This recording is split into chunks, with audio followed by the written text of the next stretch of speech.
Alors bonjour les amis, bonjour à tous, bonjour aux personnes qui sont chrétiennes, celles qui ne le sont pas, celles qui ne connaissent pas du tout la parole de Dieu. Et puis bonjour également à celles qui lisent la parole de Dieu tous les jours.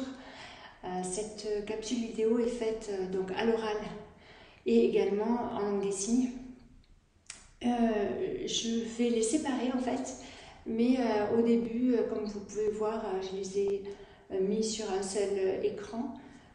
Pour qu'on voit bien que c'est bilingue en fait.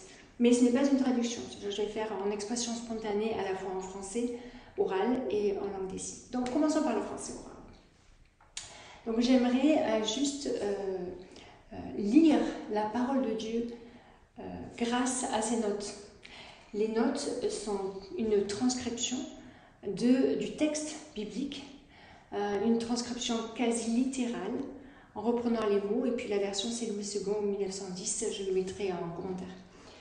Alors c'est Éphésiens chapitre 2 versets 1 à 10, et je lui ai donné un titre à ce passage qui est Enfants de colère à la gloire de Dieu, et ou entrer dans les œuvres de Dieu, parce que le verset 10, ça parle vraiment d'entrer dans les œuvres que Dieu a déjà préparées, pour ceux qui sont régénérés évidemment. Mais je ne veux pas commenter, je ne veux pas expliquer, je veux juste lire la parole de Dieu. Verset 1. Dit ceci, c'est l'apôtre Paul qui écrit la lettre aux Éphésiens. Vous, dans le passé, vous étiez morts par vos offenses et par vos péchés. Verset 2. Vous marchiez autrefois selon le train de ce monde. Donc, selon, comme tout le monde, dans le monde, comme tout le monde vit sans Dieu, selon le train de ce monde, selon le prince de la puissance de l'air, je crois, dans la parole de Dieu, donc le prince de ce monde, qui est également l'esprit, avec un petit e, l'esprit des fils de rébellion. Les fils de rébellion, c'est aussi les enfants de colère. Ce sont tous ceux qui, autrefois, ou aujourd'hui, sont morts, en fait, dans leur péché. Verset 3. Nous étions aussi de leur nombre. Le nous, il y a l'apôtre Paul dedans. Nous étions aussi de leur nombre, les fils de la rébellion. Et nous vivions selon les convoitises de la chair, et par nature, nous étions, on est dans le passé, des enfants de colère, comme les fils de rébellion, comme les autres. La Bible dit comme les autres, mais c'est comme les fils de la rébellion. Nous continuons, parce que ça c'est après, verset 4.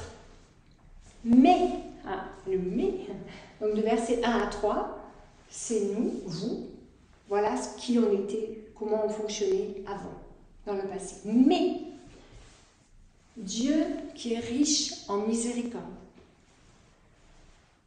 à cause de l'amour dont il nous a aimés, on parle du passé là, à cause de l'amour dont il nous a aimés, passé composé, ça veut dire c'est dans le passé. L'amour dont il nous a aimés, il a été manifesté en Jésus-Christ. C'est ça en fait, c'est ça que ça veut dire. Donc à cause de l'amour dont il nous a aimés, verset 5, nous, un rappel, on était morts à cause de nos offenses, bien maintenant, Dieu nous a rendus à la vie en Christ. On était mort avant, on est vivant en Christ aujourd'hui. Il nous a rendus à la vie en Christ. Et vous, alors n'oublions pas que vous êtes sauvés par grâce. Il nous a rendus à la vie en Christ, mais vous êtes sauvés par grâce. Ça, il y en reviendra après. Verset 6, là on est au verset 6. Nous, en Dieu, nous sommes assis dans les lieux célestes.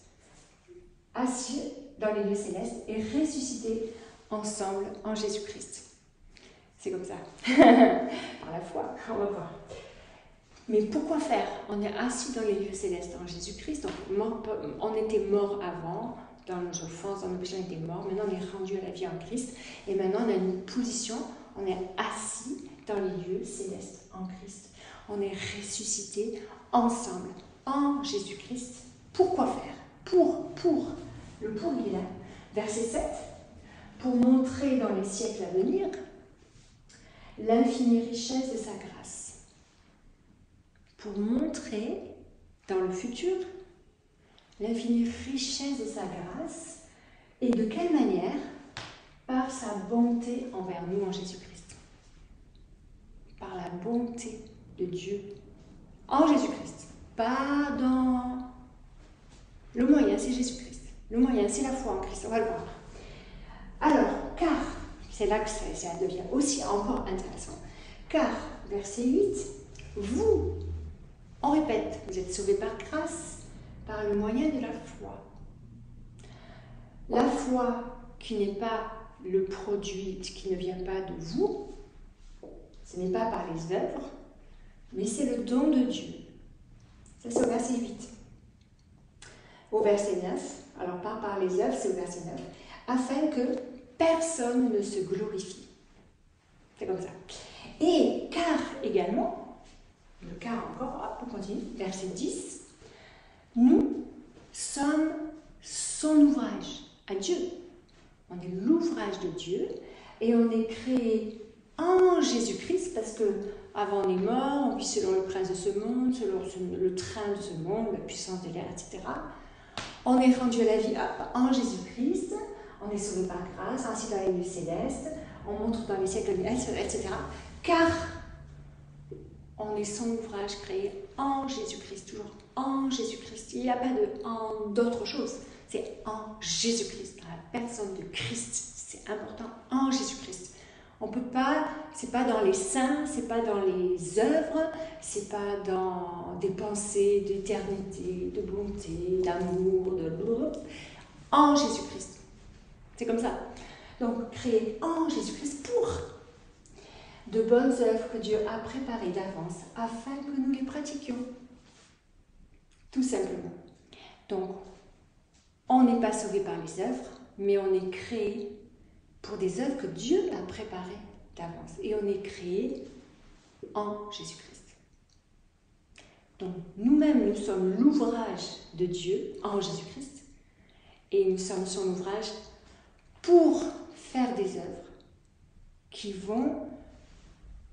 que Dieu a préparées d'avance. Et c'est des œuvres, on le verra après, là c'est pas dit, parce que ça s'arrête qu'au verset 10. Voilà, c'est tellement riche.